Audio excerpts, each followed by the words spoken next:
Ako si Ryan Arbilo, pinanganak sa Calauan, Laguna, Philippines. Sa murang edad, iniwan kami ng aking ina upang makipagsapalaran at magtrabaho bilang OFW workers sa bansang Pransya.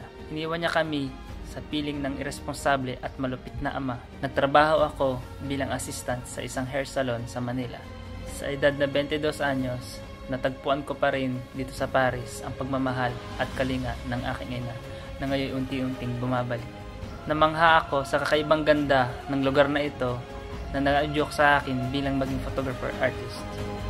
Nais kong ilagay ang aking sining sa serbisyo ng aking kapwa Pilipino sa miserableng kondisyon ng kababayang OFW.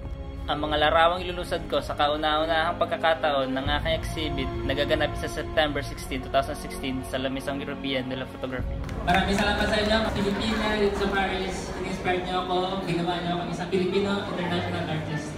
Thank you very much.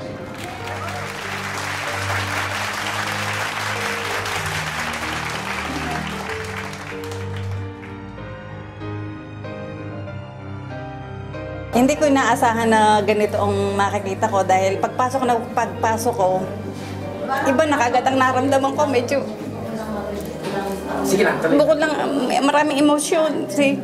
Hindi ko inaasahan na magiging ganito. Nakita ko kagad si Ryan, nasa tabi niya ini-interview. Hindi ko ma-explain ang tuwa at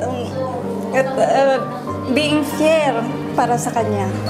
Para sa lahat ng mga Pilipino, nagdaan tayo lahat sa mga paghihirap.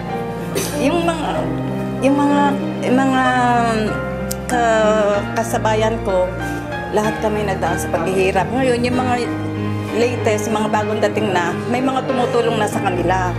Pero nung araw, lahat ng trabaho, tatanggapin mo, kahit gaano kahirap. Kaya, ito, we are proud to be Filipinos.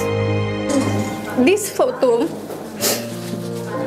is something that explains that a woman worked hard for the family.